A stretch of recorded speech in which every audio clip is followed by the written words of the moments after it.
Okay, so hello, welcome to our first set of notes for biology for 2013 at Orange Glen High School with Mr. Mers. That's me. This first slide, it's just kind of introduction of what an example of things that people studying biology do in life. And most of you guys might remember H1N1 influenza. It was called the swine flu, in case you didn't remember that name. The swine flu. A couple years ago, everybody had to go get shots or the drops in your mouth, depending upon what your doctor did. Gives you a little bit of information about it. 200 countries. Remember, it was a pretty big deal, and this is one of the things that biologists study and work on. And the reason is because it affects a lot of stuff. It affects the economy. A lot of money was spent on research and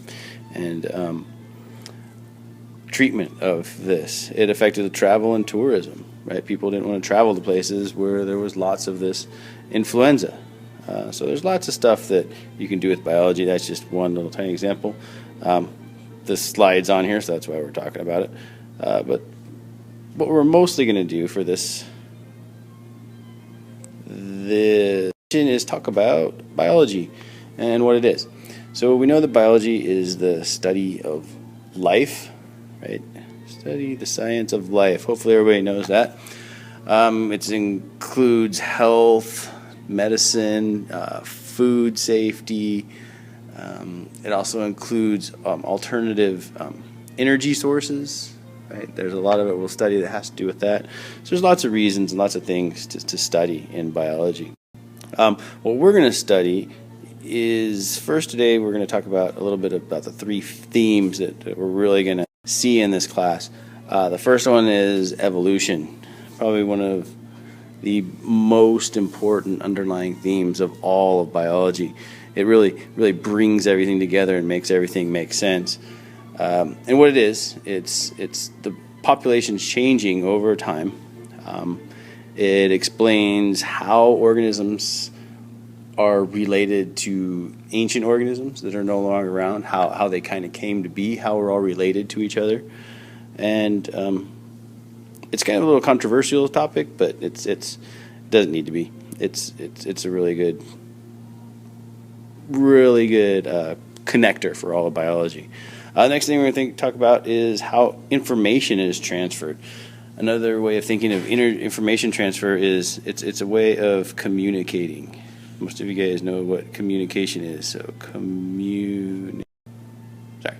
Sorry, I didn't mean to do that. I pushed the wrong button there. It got kind of weird. Communication is pretty much what information transfer is. It's communicating between cells. It's communicating inside of a cell. And it's communication between organisms. You talking to another human. You talking to a dog. And then another thing that people don't really think about too much is from one generation to the next. And that's called heredity or genetics. And that we'll talk about something called DNA, which I'm sure some of you guys have heard of. Also, energy transfer will be the third important thing that we're going to talk about in this class. That one's actually really huge. None of us can be alive. Nothing can be alive without energy. And we get all of our energy from the sun. On a more practical note, we need energy to live, to run our cars, which aren't alive, but we still need energy. We need alternative sources of energy, which biology is ending up providing with a lot more stuff than we originally thought. All right, so let's go a little. First one we're going to talk about, well, this is just a review of what we just learned, right? This is easy. The first one is how we can tell what living things and non-living things are and the characteristics that they have. It's actually a really tricky topic for such a simple thing like of determining what or whether something is alive. Right? This is kind of tricky, but it doesn't need to be. Excuse me. So the first thing we need to know about is cell theory. Now, it's the fundamental idea of biology. It's all living things are made out of cells, so it only makes sense that the theory of cells being or composing all the things that are alive just makes sense. The theory pretty much just says that every living organism is composed of one or more cells. If there's only one cell, it's called unicellular, or or sometimes it'll be called single cell life. Single cell, or single cellular life. Complex ones like us are made out of multiple cells, and they're called multicellular cell organisms. And those rely on lots of communication between the cells, and they end up making tissues, organs, and organ systems. That's how we're around, and all other animals and everything, except for the single cell ones, right? Another very important part of cell theory is that new cells are formed only by the division of previously existing cells. Life comes from life, pretty much is what that says. Life comes from life.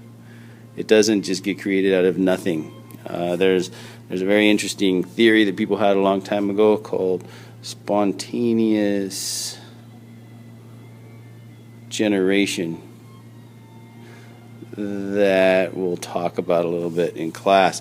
Spontaneous generation was the way that they believed life was started, and we'll learn about that later, but it's not true, right? It actually comes from life. The structure of a cell, since cells are the basic unit of life, that is pretty simple. It gets a little more complex when we get into cells. Right now, we're just do a really simple version of it. The first thing you know is about the plasma membrane. The plasma membrane is pretty much the bag that the cell is in, right? So there's a cell. The plasma membrane is the thing around the outside here that protects that cell. Right? That's this part right here. This is protecting the inside. What it does is it separates the inside of the cell from the outside of the cell. It regulates what kind of stuff goes in, and regulates how much and what kind of stuff goes out. And it keeps those environments separate. Inside the cell are some important things called organelles. One of the most important one is called a nucleus, right? And that one contains DNA, which is what we use for all of our genetic information, right? Everybody's heard of DNA. So our DNA is all scribbled up here inside the nucleus. Then there's a bunch of other molecules around. There's a bunch of proteins usually. There's also some other organelles. Organelles are tiny organs, right? We have organs in our body, cells have organelles. And they perform different functions, make energy, get rid of waste, whatever. There's lots of stuff that we'll learn about later that these organelles do. All right? It's a basic thing about cell structure, pretty easy. Two different types of cells. Prokaryotic cells, which are bacteria, and archaea. We'll do mostly stuff with bacteria, not so much with archaea. They're very, very simple cells. They do have a plasma membrane, but one thing that's different is they do not have a nucleus or any membrane organelles. Instead of a nucleus, they have a little area where you kind of see all the DNA it'll look kind of like a little fuzzy area. It's kind of hard to draw. And it's actually called a nucleoid. Nucleoid. And that's where their DNA is. Right? So it looks like a nucleus, but there is no membrane around it to make it a nucleus. It's just the DNA. There is lots of proteins and stuff, right? Lots of proteins, but no organelles. The eukaryotic cell is pretty much the one I drew before, with the nucleus in it and the DNA, and a little more DNA, some other organelles around here and there, and lots of proteins, lots of chemicals, right? Something like that. Right, that was a eukaryotic cells. Again, these are bacteria. These are what we're made out of. All multicellular stuff are made of eukaryotic cells. There are single cell eukaryotes, things called yeast. You probably have had bread before, and that is made by eukaryotic single cell life, or yeast. One of the things that all organisms have to do if they're alive is grow, right? Biological growth. We think of growing as we're usually getting bigger and bigger and bigger, right, as we grow up until we reach a maximum size. So we increase in size. Well, us increasing in size is actually increasing the number of cells that we have, right? Our cells do get bigger to a point, but they don't want to stay big. If they get too big, they don't operate very well. So we actually have to have them divide and make more cells, and that's how we get bigger. So there's really two types of growth. There's this growth of a little tiny thing becoming bigger, but there's also the growth of one thing turning into more things or multiplying in numbers. Both of those are examples of growth. Now, some things grow forever, like trees, right? Pretty much grow until they die. And then there's animals, which kind of grow until they're adults, and then they stop. If we didn't do that, we would be too huge to live in anything that we live in now. Right? Development is another thing that living organisms do. You notice almost everything when it's a baby or before it becomes what it is looks different. Right? Plants come from seeds that look nothing like the plants. We come from a single cell. We come from a single fertilized cell that looks pretty much like that eukaryotic cell we drew. Right? It looks pretty much like that. That's what you guys all look like. That's pretty much your baby picture from when you were a little kid. Then all of a sudden these cells started dividing. You started doing lots of growth. Right? Up here we did lots of growth when you were in the womb or in the uterus. And then we started developing. These cells started to get specialized. They started doing specific functions, right? We had cells that became skin cells, cells that became blood cells, cells that became muscle cells, bone cells, right? All kinds of specific functions, or another word they use sometimes is specialized cells, right? So there's growth and development. Another very important thing for a living thing is metabolism. Metabolism is huge. A lot of you guys might have heard of metabolism. People talk about people who can eat a lot of food and not get fat. They say, oh, that guy has a really high metabolism. That means he has lots of chemical reactions taking place that digest that food but doesn't turn it into fat, right? He burns it. Metabolism is the burning of that energy. That's just one example of metabolism, which has to do with kind of nutrition and growth a little bit, but also how fast you heal or can repair your cells is another form of metabolism, and how fast you can convert energy from food. For us, for plants, it would be from sunlight into food, which I hope some of you guys know that plants actually use sunlight for food. Another very, very important thing is homeostasis. This one you're going to see on lots of tests. This is a question that we get asked all the time by the state test. Homeostasis is the regulation of our internal condition, right? So diabetics have lost their homeostasis ability or homeostatic ability to regulate their blood sugar. So we have to take insulin and monitor what we eat to maintain that. Other things that get maintained are your body temperature, right? Normally we are at, I'm sure everybody knows, 98.6 degrees about is what the average person is, 98.6. You get a fever, but usually your body tries to adjust it back down. We also regulate pH, how acidic or basic your blood is inside your body, how much water there is in your body, right? All kinds of stuff gets regulated through homeostasis. Another thing that organisms do that are alive, they respond to stimuli, or they respond to physical or chemical changes around them or in them in some cases. So stimuli or something, somebody poking you is kind of a stimulus. Right? You're like, this guy's poking me, stop it. The most common response is movement. If somebody's stimulating you by shooting you or shooting at you, you're going to run away. Right? There's different ways of moving. Unicellular organisms, remember those organisms made out of one cell, may move by oozing some stuff out like amoebas do. That's why it's called amoeboid movement. Or by beating tiny little hair-like extensions, like little hairs. Those are called cilia. Or longer tails-like looking thing, which are called flagella. And I'll show you a picture of those in a moment. But that's things move. Here's the flagella. This is the big long tail that a bacteria uses to move around. And these are the pili right here. See these little hairs right here? If it's more than one, it's pili. If it's one, it's a pilus. Right, that's plural. Same with flagellum is one. Right here, this Helicobacter, that has a lot of flagella because that's the plural form of it, flagella. This is kind of interesting bacteria right here. This dude right here. You can see it says it has been linked to stomach ulcers. There was an Australian scientist who believed this, and nobody believed him. So what he did was he ate a whole bunch of this bacteria. Not smart, right? But he wanted to prove that it would cause ulcers, and it did. All of a sudden, he got a bunch of ulcers.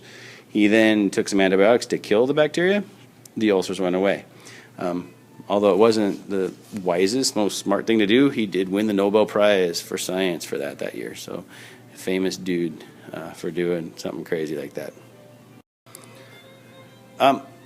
More of responding to stimuli. Animals move by contracting muscles, like us. We contract our muscles, which means get them smaller, right? If this is your arm right here, this is your bicep up here. If you want to move your hand this way, this muscle right here contracts. It goes in. That's why when you contract your muscle, it looks bigger, right? It gets from being long and skinny to short and fat, and it gets bigger. At the same time as this one's contracting, this one relaxes. It doesn't expand, it just relaxes. Right? When we put our arm back down, the exact opposite happens. This one will relax, this one will relax, and this one will contract. Things like sponges, corals, and oysters are interesting because when they're babies, when they're in their larval form, they can actually swim around. But later they can't move. They become something called sessile. So sessile means not moving. Not moving. Something we need to remember, that sessile means does not move. It's stationary. Complex animals have highly specialized cells that respond to specific stimuli, such as light. A good example of that are trees and plants. You'll see that they kind of grow towards where they get most sunlight. You'll see some really crooked trees growing because that's where they get more light. Sunflowers will move throughout the day so that they can face the light or the sun. It's pretty cool how they can do that. So that's what I was talking about, light. Gravity, obviously, if gravity pulls things down, they're going to move towards where they can get more water. Touch is a pretty crazy. You might think, how do plants respond to touch? The Venus flytrap. Anybody ever heard of that thing? Venus flytrap. It does exactly what its name says. It traps flies. It's a pretty crazy little thing. You can buy them at Home Depot. They're pretty cool. I've had them before, but I've never seen them eat a fly. I don't know why I haven't been. Organisms that are living reproduce. There's a couple different ways they reproduce. First of all, asexual reproduction, which means without sex, right? They have only one parent, single parent, and all they do is divide. So the offspring are going to be exactly like the parents unless they get mutated somehow. So it's going to start out with one cell. Usually they're single cellular things, right? And they'll kind of divide in the middle until you get two cells. And so that's asexual reproduction. Some of the names are binary fission,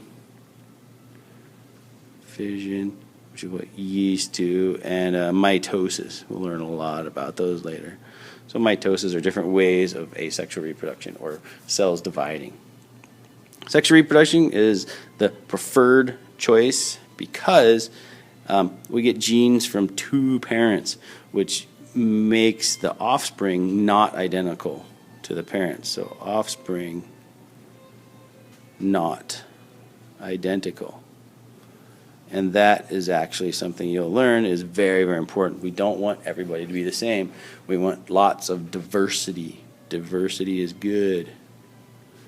We want lots of diversity. We want to remember that diversity is good. As populations have all become adapted to their environment, so they're able to adapt to where they live through something called evolution. If I can draw up there. Yeah, I did. Adaptations could be physiological, which is what they're made out of, biochemical, the type of chemicals they make. It could be anything from being more poisonous to being able to withstand poisonous bites from snakes or something like that. Behavioral, it could be how they act, or any combination of all those things. Once these inherited characteristics become adaptations, the whole idea is that they increase your ability to survive wherever you live. Right? If you live in a really hot climate and you're a dog, the idea of growing a really heavy fur coat would not be so good. Right? That wouldn't be a good adaptation. If you live in a really cold area, a heavy fur coat would be probably a pretty good idea. And so that's what we want. Those would be adaptations or characteristics that enhance your ability to survive and reproduce. They should have that also, actually. Survive and reproduce. A good example, these zebras, Burchell zebras.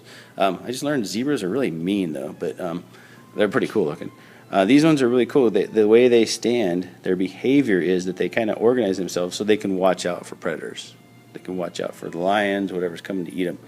They have stripes, which visually protect them against predators. So that's a physiological thing. And they have stomachs that are adapted to eating this coarse grass down here. So they've done a lot of adaptations to make them able to survive. What you should have learned is that characteristics of life include what they include. Made out of cells, right? They grow, develop, self-regulated, which is homeostasis, and metabolism, which is using energy, being able to respond to stimuli, and to reproduce. To be considered life, you need to do all those things. All right? If you have any questions, make sure you let me know. We'll go over more of this stuff later. Again, this is on YouTube, so you can play this over and over again. If I said anything too fast, watch it as many times as you want. All right? Thanks. Good job.